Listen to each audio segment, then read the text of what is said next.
بالله من الشيطان اللعين الرجيم. بسم الله الرحمن الرحيم. إن الله وملائكته يصلون على النبي يا أيها الذين آمنوا صلوا عليه وسلموا تسليما.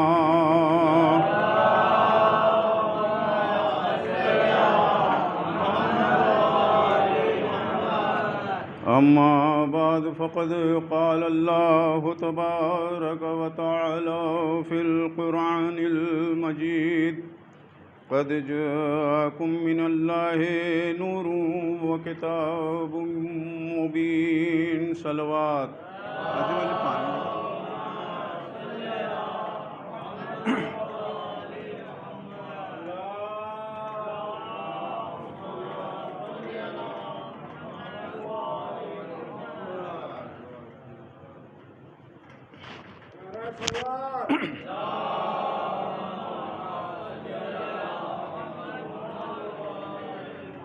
ارباب عزا ارشاد رب العزت ہو رہا ہے کہ اللہ کی طرف سے تمہارے پاس نور آیا اور حق و باطل میں فیصلہ کرنے والی کتاب آئی. تو عزیزان محترم، قرآن مجید خالق اکبر کا بے مثال کلام اور مرسل اعظم کی حقانیت کا شاہکار اور زندہ جاوید معجزہ ہے، جس کی فصاحت و بلاغت نے عرب کے فصیح و بلیغ کے ناطقے بند کر دیے. عرب کو اپنی فصاحت و بلاغت پر بڑا ناز تھا، اپنی زبان پر انہیں بہت فخر تھا، اپنی شاعری پر انہیں غرور تھا. شاعرانہ صلاحیت ان کے اندر فطری طور میں پائی جاتی تھی، ان کی شاعری میں برجستگی تھی، ان کی زبان میں وسعت تھی، ان کی شاعری علم و حکمت کا مخزن اور ان کے کردار کی آئینہ دار تھی. اور کبھی کبھی فقط ایک ہی شعر ان میں انقلاب پیدا کر دیتا تھا، لیکن حقیقت یہ ہے کہ شعر میں قوت تاثیر اور جاذبیت پائی جاتی ہے، نثر میں وہ اثر اور کشش نہیں پائی جاتی. صلوات.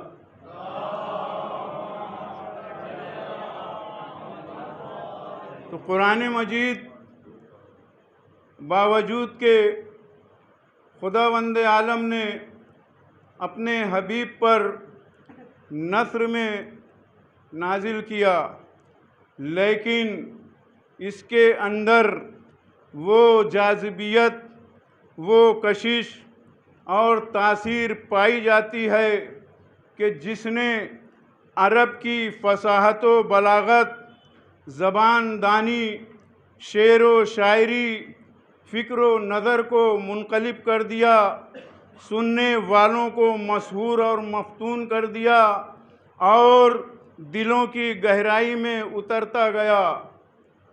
عرب جو شاعری کے امام اور قوت بیان میں لاسانی تھے، کلام اللہ کو سننے کے بعد محو حیرت ہو گئے اور حیران تھے کہ آخر اس کلام کو کس صنف میں شمار کیا جائے. اسی لیے کبھی قرآن کو انہوں نے شاعری بتایا، کبھی قرآن کو انہوں نے جادو بتایا، کبھی قرآن کو انہوں نے کاہن بتایا اور کلام اللہ کو سنانے والے رسول عربی کو بھی شاعر کہا.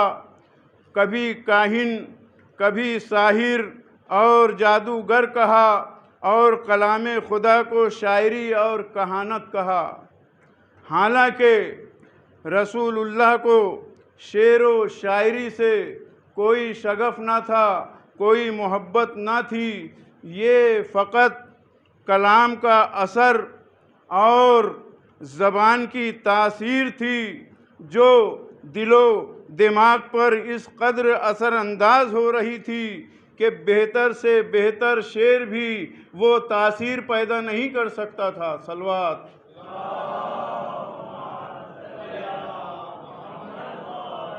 اور یہ حقیقت ہے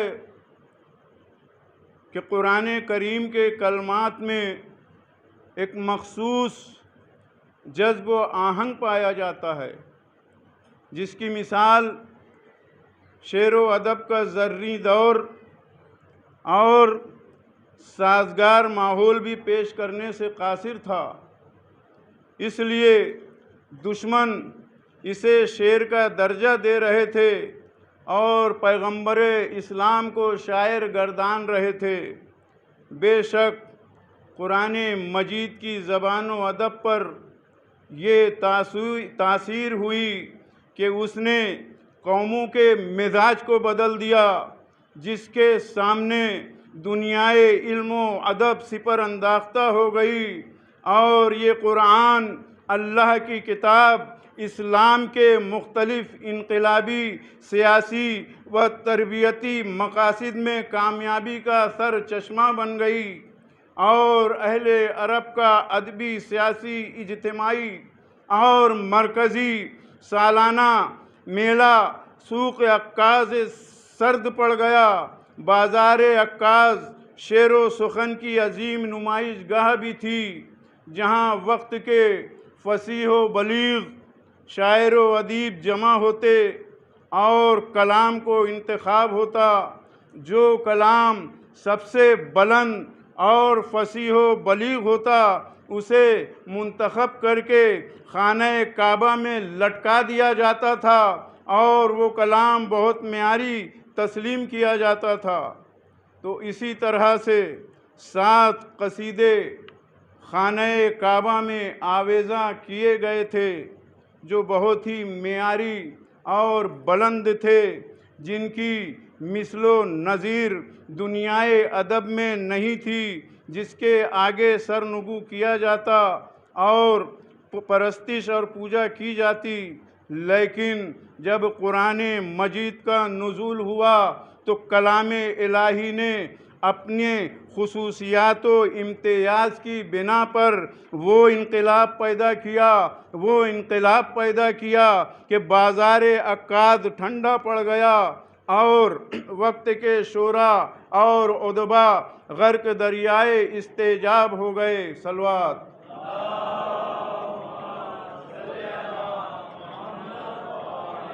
تو قرآن مجید کا ایک چھوٹا سا سورہ کوثر آویزاں کر دیا گیا، جس کو دیکھ کر بڑے بڑے ماہرین فن نے اپنی عاجزی کا اظہار کیا۔ اس کے نیچے لکھ دیا کہ ما ھذا کلام البشر، یہ کسی بشر کا کلام نہیں ہے۔ تو عزیزان گرامی، جب دنیا کے قادر الکلام افراد سورہ کوثر کا جواب نہیں پیش کر سکے تو ساقی کوثر کا جواب کیا پیش کر سکیں گے؟ صلوات۔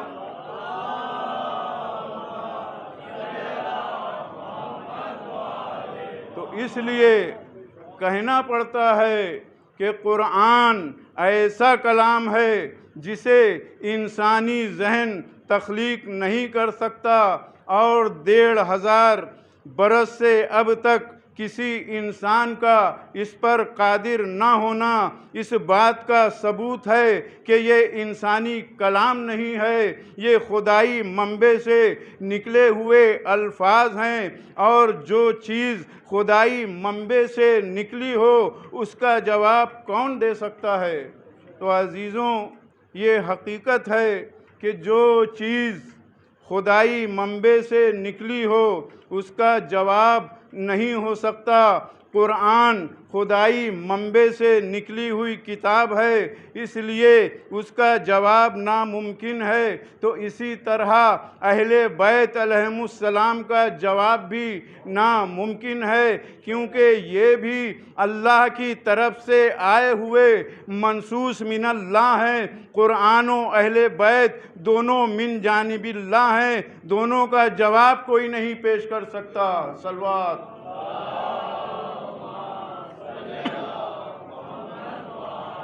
تو قرآن کریم نے تو پوری کائنات، تمام عالم انسانیت کو چیلنج کیا ہے اور یہ آواز دی ہے، یعنی اے پیغمبر آپ کہہ دیجئے کہ تمام اہل جہاں بھی مل کر اس قرآن کا جواب نہیں لا سکتے، چاہے ایک دوسرے کے ظہیر و مددگار کیوں نہ ہو جائیں۔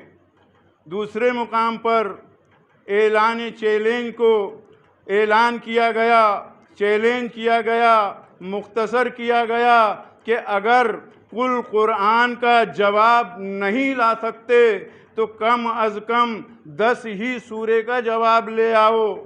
تیسری مرتبہ پھر چیلنج کیا اور آسان بنا دیا گیا کہ ارشاد ہوا کہ اگر 10 سوروں کا جواب نہیں لا سکتے تو ایک ہی سورے کا جواب لے آؤ۔ تو اس اعلان میں عزیزوں زمان و مکان کی کوئی قید نہیں، بلکہ ہر زمانے ہر شخص کو آواز دی گئی ہے۔ اس سے بڑھ کر کیا کوئی اور چیلنج ہو سکتا ہے، جس میں عزت دار عرب کو یہ بھی کہہ دیا گیا کہ یہ کام تمہارے بس کا نہیں ہے۔ قرآن مجید نے قطعی اور صریح طور پر مخالفین کو مقابلے کی دعوت دی، لیکن آج تک کوئی جواب نہ لا سکا، کیونکہ قرآن مجید کا سرچشمہ آسمانی طاقت ہے، اس کا مقابلہ کرنا اور جواب لانا ناممکن ہے۔ قرآن کا یہ دعویٰ آج بھی وہی ہے جو 1400 برس پہلے تھا۔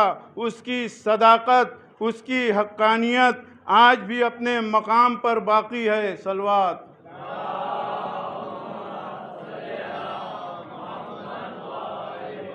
تو قرآن مجید کے بار بار چیلنج کرنے کے باوجود بھی کسی نے جواب دینے کی کوشش کی یا نہیں، یا جواب دینے کا ارادہ کیا یا نہیں۔ عزیزان گرامی، تاریخ بتاتی ہے کہ لوگ جواب دینے کے لیے آگے بڑھے بھی اور بڑھائے بھی گئے، بلکہ کچھ افراد نے خود مقابلہ کرنے کی ہمت کی۔ چنانچہ منکرین مذہب کی ایک جماعت نے جب یہ دیکھا کہ قرآن لوگوں کو بڑی شدت سے متاثر کر رہا ہے، تو انہوں نے یہ طے کیا کہ اس کا جواب تیار کیا جائے، اور اس کے لیے ابن المقفع جو اس زمانے کا ایک زبردست عالم، بے مثال ادیب، غیر معمولی ذہانت کا آدمی تھا، اس سے کہا گیا کہ قرآن کا جواب لاؤ۔ چنانچہ وہ اس بات پر راضی ہو گیا، کہا کہ میں اس کام کو 1 سال میں انجام کر کے دکھا دوں گا، مگر اس شرط پر کہ اس مدت میں میری تمام ضروریات کا مکمل انتظام ہونا چاہیے، تاکہ یکسوئی کے ساتھ میں اس کام کو کر سکوں۔ لوگ اخراجات کے ذمہ دار ہو گئے۔ چنانچہ جب نصف مدت گزر گئی، ان لوگوں نے یہ جاننا چاہا کہ دیکھیں اب تک کام کتنا ہوا۔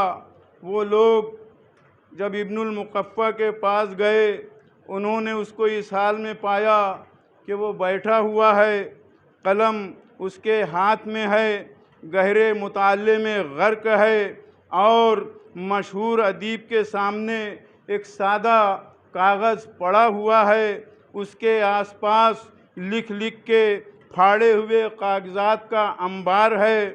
اسی طرح سارے کمرے میں کاغذات کے ڈھیر لگے ہوئے ہیں، اس فصیح اللسان نے پریشانی کے عالم میں اعتراف کیا کہ ایک فقرے لکھنے کی جد و جہد میں اس کے 6 مہینے گزر گئے مگر وہ نہ لکھ سکا، اور قرآن کا جواب لکھنے سے بری طرح ناکام رہا۔ نا امید اور شرمندہ ہو کر اس خدمت سے وہ دستبردار ہو گیا۔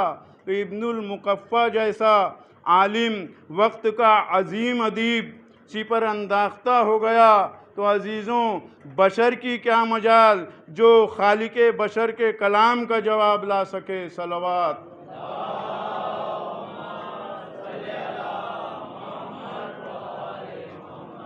تو جب قرآن صامت کے مقابلے میں 6 مہینے تک ایک فقرہ کوئی نہ بنا سکا، تو پھر قرآن ناطق کی کسی ایک فضیلت کا کوئی کیا جواب لا سکتا ہے؟ تو دنیا نے دونوں کا جواب لانے کی کوشش کی، لیکن لاجواب کا جواب کہاں حضور والا ابن المقفع جیسا فصیح اللسان، طلیق البیان قرآن صامت کے سامنے گنگ ہو گیا۔ تو پھر قرآن ناطق کا کون مقابلہ کر سکتا ہے، جس کی بلندیوں تک طائر و وہم و خیال بھی نہیں پہنچ سکتا؟ ملائکہ سماوات جس کے بے مثال ہونے کا اعلان کرتے ہیں، شب ہجرت ملک مقرب کی زبان اقدس پر من مثل کا ورد رات بھر جاری رہتا ہے، تو پھر ایسے بے مثال کی مثال کون لا سکتا ہے؟ صلوات۔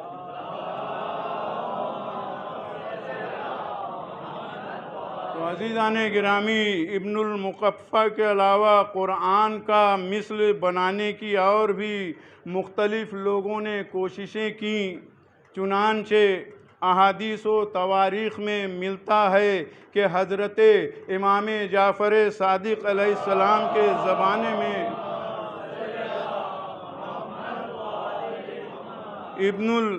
ابو الاوجا اور 3 دوسرے بے دینوں نے قرآن کا مثل لانے پر اتفاق کیا۔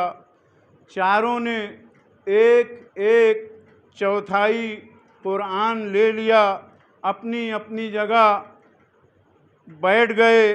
آئندہ سال اسی مکے میں جمع ہو کر قرآن کا مثل ہم پیش کریں گے۔ جب 1 سال پورا ہو گیا تو یہ لوگ مقام ابراہیم پر جمع ہوئے۔ ان میں سے ایک نے کہا، جب میں نے قرآن کا مثل بنانے کا ارادہ کیا تو میری نظر اس آیت پر رک گئی کہ یا ارض ابلعی ماءک ویا سماء اقلعی پر پڑی، تو میں مبہوت ہو گیا اور مجھ سے ذرا بھی قرآن کا جواب نہ بن سکا۔ دوسرے نے کہا، جب میں اس آیت فَلَمَّا اسْتَيْأَسُوا مِنْهُ خَلَصُوا نَجِیَّہ تک پہنچا تو میرے ہوش و حواس جاتے رہے اور میں قرآن کا مثل لانے سے مایوس ہو گیا۔ تیسرے نے کہا، جب میں اس آیت اِنَّ الَّذِينَ تَدْعُونَ مِن دُونِ اللَّهِ لَن يُخْلِقُوا ذُبَابًا وَلَوِ اجْتَمَعُوا لَهُ تک پہنچا تو میری فکر بیکار ہو گئی۔ چوتھے نے کہا، میں نے 1 سال تک اس آیت لَوْ كَانَ فِيهِمَا آلِهَةٌ إِلَّا اللَّهُ لَفَسَدَتَا کے بارے میں غور کیا، میری عقل نے کام نہیں کیا۔ یہ لوگ ابھی اسی گفتگو میں مصروف تھے کہ یہ آیت پڑھتے ہوئے اس طرف سے امام جعفر صادق علیہ السلام گزرے کہ قُلْ لَئِنِ اجْتَمَعَتِ الْجِنُّ وَالْإِنسُ عَلَىٰ أَن يَأْتُوا بِمِثْلِ هَٰذَا الْقُرْآنِ لَا يَأْتُونَ مِثْلَهُ اگر جن و انس مل کر کوشش کریں کہ قرآن کا مثل لے آئیں تو نہیں لا سکتے۔ جیسے ہی ان لوگوں نے امام کا ادھر سے گزرنا اور اس آیت کا تلاوت کرنا سنا تو شرمندگی سے سر جھکا لیے اور ناکام و نامراد پلٹ گئے۔ صلوات۔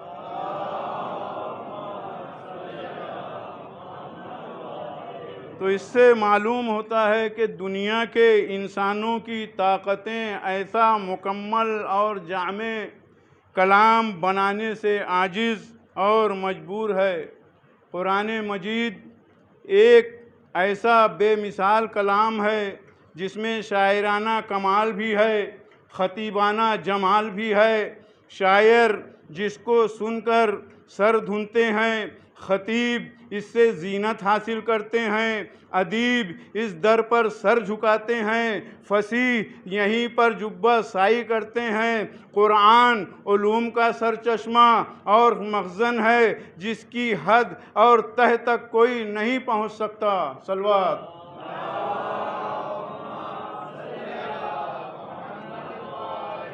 تو اللہ جس متکلم کے کلام کی کسی انسان کو حد نہ معلوم ہو سکے تو اس متکلم کے کمالات کی حد کسے معلوم ہو سکتی ہے؟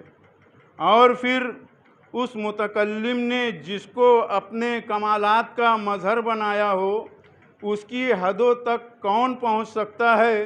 جیسے قرآن صامت کی آیتوں کا کوئی جواب نہیں لا سکتا، ویسے ہی اہل بیت جو قرآن فضیلت ہیں ان کی فضیلتوں کا کوئی جواب نہیں لا سکتا۔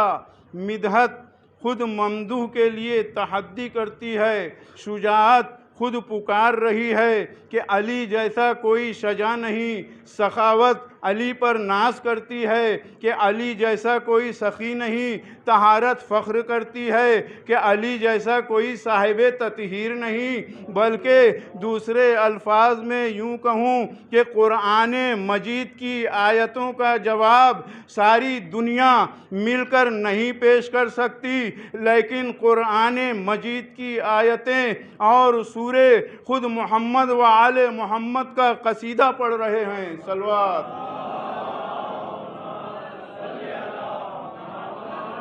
آپ حضرات ملاحظہ فرمائیں، سورہ دہر ان کی سخاوت کا قصیدہ پڑھ رہا ہے، اور آیہ انما یرید اللہ ان کی طہارت کا قصیدہ پڑھ رہی ہے، آیہ انما ولیکم اللہ ان کی ولایت کا قصیدہ پڑھ رہی ہے، کأنہم بنیان مرصوص ان کی شجاعت کا قصیدہ پڑھ رہی ہے، ومن عندہ علم الکتاب ان کے علم کا قصیدہ پڑھ رہی ہے، آیہ بلغ ان کی کرامت کا قصیدہ پڑھ رہی ہے، اولی الامر منکم ان کی حکومت کا قصیدہ پڑھ رہی ہے۔ تو حضور والا جب قرآن خود آل محمد کا قصیدہ پڑھ رہا ہو تو پھر ان کا مقابلہ کون کر سکتا ہے؟ قرآن و اہل بیت کا مثل دنیا پیش نہیں کر سکتی۔ میں تو کہتا ہوں کہ جو قرآن ناطق سے وابستہ ہو گیا اور دل و جان سے فدا ہو گیا، دنیا ان کا مثل نہیں لا سکتی۔ صلوات۔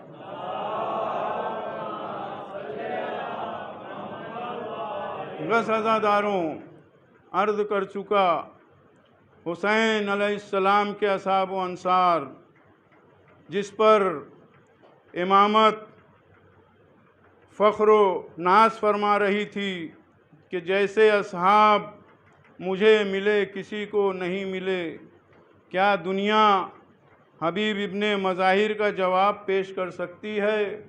کیا دنیا زہیر قین کی مثال لا سکتی ہے؟ کیا دنیا مسلم کا ثانی کوئی پیش کر سکتی ہے؟ کیا دنیا والے حر کا مقابلہ کر سکتے ہیں؟ واللہ ہرگز نہیں۔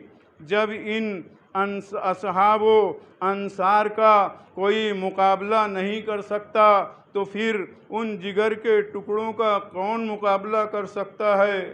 ہاں عزاداروں، پھر جو شبیہ رسول ہو، فخر بنی ہاشم ہو، نازش اہل بیت ہو، حسن کا پیکر ہو، 18 برس کا کڑیل جوان، ماں کی آنکھوں کا تارا ہو، گھر کا اجالا ہو، باپ کی پیری کا سہارا ہو، پھوپھی کے ارمانوں کی دنیا ہو، مرکز تمنا علی اکبر کا کون جواب پیش کر سکتا ہے؟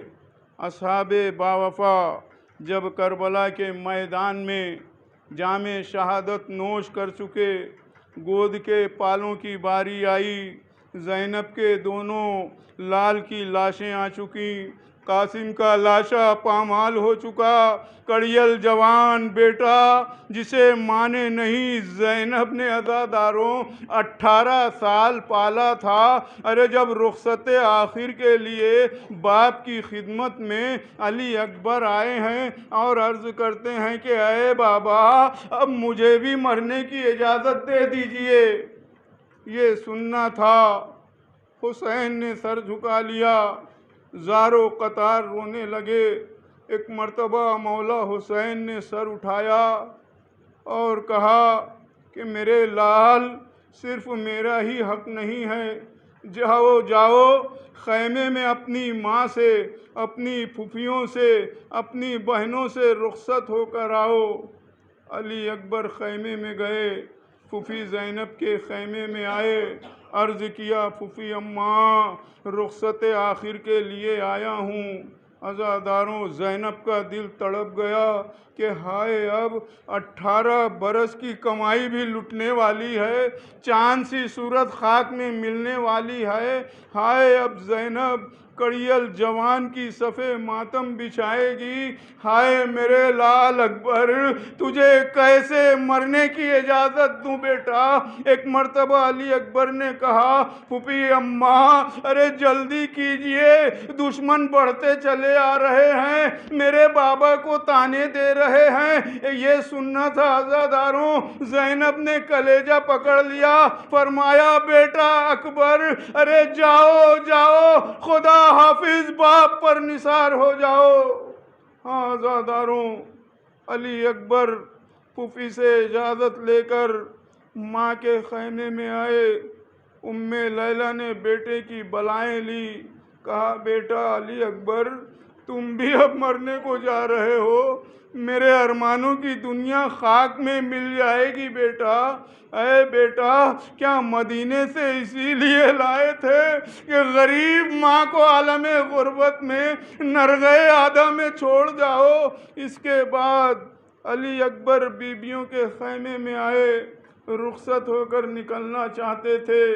راوی کہتا ہے کہ خیمے کا پردہ بار بار اٹھتا تھا، گرتا تھا، بیویاں علی اکبر کو حلقے میں لے کر لپٹ جاتی تھیں، ارے کوئی اکبر کا بازو پکڑ کر روتی تھی، کوئی دامن تھام کر فریاد کرتی تھی۔ میرا دل کہتا ہے کہ چھوٹی بہن سکینہ ارے دامن سے لپٹ کر فریاد کرتی تھی کہ اے بھیا علی اکبر ارے تم بھی میدان میں جا رہے ہو، ہمارا پرسان حال کون ہوگا؟ اے بھیا جو بھی صبح سے میدان میں گیا وہ پلٹ کر نہیں آیا، اے بھیا ہمارے حال پر رحم کرو۔ عزاداران حسین غرض کے خیمے کا پردہ اٹھا، علی اکبر خیمے سے یوں برآمد ہوئے عزاداروں ارے جیسے بھرے گھر سے جنازہ نکلتا ہے۔ علی اکبر بیویوں سے رخصت ہو کر اب باپ کی خدمت میں آئے ہیں، عرض کیا اے بابا اب اجازت دے دیجئے۔ عزاداروں بوڑھے باپ نے جوان فرزند کے چہرے پر ارے مایوسانہ نظر ڈالی، مظلوم باپ نے کڑیل جوان کے سر پر امامہ رکھا، تلوار حمایل کی، گھوڑے پر سوار کیا۔ آئے عزاداروں ارے معلوم نہیں حسین نے کس طرح جوان لال کو رخصت کیا۔ ہاں روایت کے فقرے ہیں، جب علی اکبر جانے لگے حسین نے دونوں ہاتھوں کو بارگاہ بے نیاز میں اٹھا کر عرض کیا کہ اے پالنے والے گواہ رہنا، اب وہ جوان ان کی طرف جا رہا ہے جو رفتار میں گفتار میں تیرے رسول کے مشابہ تھا۔ جب ہم رسول کی زیارت کے مشتاق ہوتے تھے تو اس جوان کی زیارت کر لیتے تھے۔ عزاداروں حسین نے علی اکبر کو رخصت تو کر دیا، لیکن بوڑھا باپ ہاتھوں سے کمر پکڑے ہوئے عزاداروں پیچھے پیچھے چلا جا رہا ہے۔ جتنا علی اکبر کا گھوڑا تیز ہوتا جاتا تھا، امام کی رفتار بھی تیز ہوتی جاتی تھی۔ ایک مرتبہ علی اکبر نے آہٹ محسوس کی کہ کوئی میرے پیچھے آ رہا ہے۔ اب جو علی اکبر نے مڑ کر دیکھا تو بوڑھا باپ پیچھے پیچھے چلا آ رہا ہے۔ علی اکبر نے عرض کیا، اے بابا، آپ نے تو مجھ کو رخصت کر دیا تھا، اب آپ کیوں آ رہے ہیں؟ بس ایک مرتبہ عزاداروں ضعیف باپ نے کہا، اے میرے لال اکبر، کاش کہ تم صاحب اولاد ہوتے تو تمہیں معلوم ہوتا کہ باپ کے دل میں بیٹے کی کتنی محبت ہوتی ہے۔ اے میرے لال اکبر، جب تک ہو سکے مڑ مڑ کے مجھے دیکھتے رہو۔ عزاداروں علی اکبر میدان میں آئے۔ جب علی اکبر میدان میں آئے، ادھر کمانیں کڑکیں، تیر چلے، تلواریں نیام سے نکلی، نیزوں نے صفیں بنائیں۔ ادھر شجاعت علوی کا جوہر، جرأت حسینی کا ولولہ علی اکبر کی رگوں میں خون بن کر دوڑنے لگا۔ ہاشمی مجاہد کے حملے سے دشت کربلا کانپ اٹھا، دشمنوں کے دل دہل گئے۔ 3 روز کا بھوکا پیاسا شیر 120 اشقیاء کو فنار کر کے خون میں نہا کر پلٹا، پھر باپ کی خدمت میں آیا۔ کہتے ہیں کہ بابا پیاس مارے ڈال رہی ہے، اے بابا پانی ہو سکے پانی کی کوئی سبیل کر دو۔ حسین نے بیٹے کے سوال پر صرف اتنا کہا کہ اے میرے لال، اپنی زبان تو میرے منہ میں ڈال دے بیٹا۔ علی اکبر نے باپ کے منہ میں زبان ڈالی، فوراً نکال لی۔ عرض کرتے ہیں، بابا آپ کی زبان تو مجھ سے زیادہ خشک ہے۔ دوبارہ مقتل کی طرف گئے۔ ادھر حسین درے خیمے پر بیٹھے ہیں، ام لیلہ خیمے میں ہے۔ ایک مرتبہ فضہ کو بلا کر مادر علی اکبر نے کہا، جاؤ درے خیمے پر دیکھو، اگر میرے لال پر کوئی افتاد پڑیں گی تو حسین بھی باپ ہیں، چہرے کا رنگ ضرور بدل جائیں گا۔ ایک مرتبہ فضہ دوڑی ہوئی آئیں، بی بی آقا کے چہرے کا رنگ بدل گیا ہے۔ ام لیلہ نے مولا کو بلایا، کہا آقا میرے لال کی خیر تو ہے؟ امام نے فرمایا، ہاں تمہارا لال صحیح و سلامت ہے، مگر اس وقت ایک نامی پہلوان سے علی اکبر کا مقابلہ ہے۔ میرا کڑیل جوان علی اکبر 3 دن کا بھوکا پیاسا ہے۔ اے ام لیلہ، میں نے اپنے نانا سے سنا ہے کہ ماں کی دعا بیٹے کے حق میں بہت جلد قبول ہوتی ہے، جاؤ علی اکبر کی فتح کے لیے دعا کرو۔ عزاداروں ام لیلہ خیمے میں آئیں، دعا کے لیے ہاتھ اٹھائے، فرمانے لگی پروردگار سے کہ اے یوسف کو یعقوب سے ملانے والے خدا، میرے یوسف کو مجھ سے ملا دے۔ ابھی ماں کی دعا تمام نہ ہوئی تھی کہ علی اکبر دشمن پر غالب آ گئے، لیکن عزاداروں علی اکبر کہاں تک لڑتے۔ ایک مرتبہ دشمنوں نے چاروں طرف سے حملہ کرنا شروع کیا۔ علی اکبر نے گھوڑے کی گردن میں باہیں ڈال دی، لیلہ کے لال پر تلواریں برسنے لگیں، جس میں نازنین نیزہ و شمشیر سے پاش پاش ہو گیا۔ ایک ظالم نے علی اکبر کے سینے پر نیزہ لگایا، برچی کا پھل سینے میں در آیا۔ علی اکبر گھوڑے پر سنبھل نہ سکے، زمین پر آئے، آواز دی، اے بابا میرا آخری سلام قبول ہو۔ عزاداران مظلوم کربلا، اب تک کربلا کے میدان میں جس نے بھی حسین کو پکارا تو یہی کہا مولا خبر لیجئے۔ اصحاب نے پکارا یا مولا ہو ادرکنی، بھتیجوں نے کہا یا اماں ہو ادرکنی، عباس کے بھائیوں نے پکارا یا خواہو ادرکنی، ہر ایک نے پکارا مولا مدد کے لیے گئے، مگر عزاداروں ارے جب علی اکبر زمین پر آئے تو لفظیں بدل دی، یا بتاؤ ادرکنی نہیں کہتے بلکہ کہتے ہیں یا بتاؤ علیکہ منی السلام، یعنی مطلب یہ ہے کہ بابا ارے آنے کی زحمت نہ کیجئے، میرا سلام آخر قبول کیجئے۔ حسین نے جوان لال کی آواز سنی، نور نظر غائب ہو گیا، دنیا اندھیر ہو گئی۔ صابر امام نے مرثیہ پڑھا، اے میرے لال تمہارے بعد زندگانی دنیا پر خاک ہے، اے علی اکبر ارے تم تو آرام سے سوئے اور بوڑھے باپ کو دشمنوں کے نرغے میں اکیلا چھوڑ کر چلے گئے۔ عزاداروں ام لیلہ کے ارمانوں کی تصویر مٹ گئی، ارے زینب کا سہارا دنیا سے اٹھ گیا۔ عزاداروں ضعیف باپ گرتا پڑتا ارے مقتل کی طرف یا علی کہتا ہوا چلا اور کہتے جاتا تھا کہ اے لال، اے میرے لال، اے لال علی اکبر کہاں ہو آواز دو۔ کسی طرح سے مظلوم امام جوان لال کے لاشے پر پہنچا، دیکھا تو زینب آپ سے پہلے پہنچ چکی تھی۔ فرمایا بہن زینب ارے میری زندگی میں خیمے سے باہر نکل آئیں، ہاتھ کو پکڑا، خیمے تک جناب زینب کو پہنچایا ہے۔ حسین نے بیٹے کی لاش پر پہنچے، دیکھا جوان بیٹا ارے جلتی زمین پر ایڑیاں رگڑ رہا ہے۔ پوچھا میرے لال کیا بات ہے؟ کہا بابا نانا رسول خدا جام کوثر لیے کھڑے ہیں۔ عزاداروں باپ اور بیٹے میں گفتگو ہو رہی ہے۔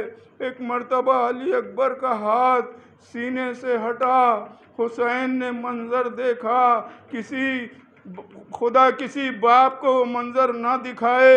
حسین نے دیکھا کہ کڑیل جوان کے سینے میں برچھی کا پھل، فاطمہ کے لال نے عزاداروں ایک مرتبہ آستین سمیٹا تو زانو ہو کر بیٹھے۔ بس عزاداروں آپ کی زحمت تمام، کلیجے پر ہاتھ رکھ کر سنیے، حسین جوان لال کے سینے سے برچھی کا پھل نکالنے جا رہے ہیں۔ بس اسی منظر کو دیکھنے کے لیے ارے اولو العزم انبیاء آئے، آدم آئے، نوح آئے، موسیٰ آئے، رسول خدا آئے، ملائکہ کی نظریں حسین کی طرف دیکھ رہی ہیں کہ دیکھیں حسین اب کیا کرتے ہیں، ارے جوان کے سینے سے برچھی کا پھل کیسے نکالتے ہیں۔ ہاں عزاداروں اب تک حسین ہر امتحان میں کامیاب ہوتے جاتے ہیں، اب دیکھیں بیٹے کے سینے سے برچھی کا پھل کیسے نکالتے ہیں۔ عزاداروں حسین نے ہاتھ میں برچھی کا پھل لیا، ایک مرتبہ یا علی کہہ کے برچھی کا پھل ارے جوان کے سینے سے نکالا۔ انا للہ و انا الیہ راجعون، برچھی کا نکلنا تھا کہ خون کا فوارہ جاری ہوا۔ علی اکبر نے دم توڑا۔ عزاداروں بوڑھا باپ ہے، ارے جوان کا لاشا ہے، لاشا اٹھایا مگر اٹھ نہ سکا، زمین پر رکھ دیا، خیمے کی طرف رخ کیا، آواز دی اے بنی ہاشم کے بچوں ارے آؤ آؤ، بوڑھے باپ سے جوان بیٹے کا لاشا نہیں اٹھتا۔ ہاں عزاداروں بچوں کی مدد سے امام حسین نے علی اکبر کا لاشا ارے خیمے تک لایا۔ لاشا علی اکبر کا آنا تھا، بیویوں میں کوہرام مچ گیا، والی اکبر آ، والی آ، وا محمد آ کے نعرے بلند ہوئے۔ الا لعنۃ اللہ علی القوم الظالمین وسیعلم الذین ینقلبون۔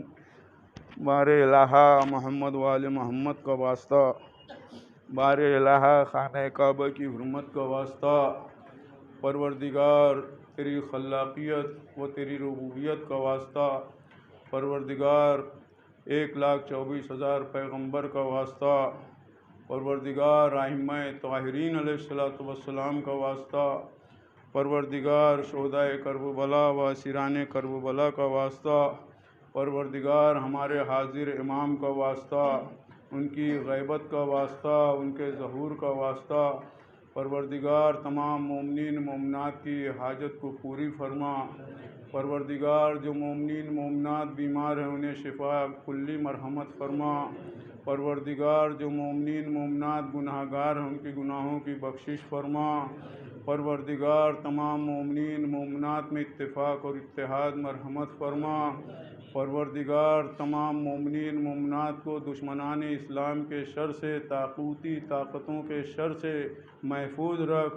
پروردگار ہمارے انجام کو بخیر فرما، ایمان پر ہمارا خاتمہ مرحمت فرما۔ اے میرے پروردگار ہمیں اس دار فانی سے اٹھا تو تیرا ذکر اور محمد وآل محمد کا ذکر کرتا ہوا اٹھا۔ اے میرے پروردگار دم نزا محمد والے محمد کی ہمیں زیارت نصیب فرما، اور روز محشر بھی محمد والے محمد کی شفاعت نصیب فرما۔ بار الہ ہمارے امام کا ظہور جلد سے جلد فرما۔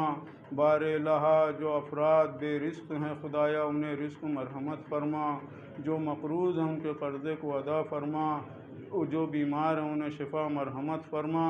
پروردگار ہماری دعاؤں کو مستجاب فرما، بحق محمد وآل محمد۔ سبحان ربک رب العزت عما یصفون وسلام علی المرسلین والحمد للہ رب العالمین۔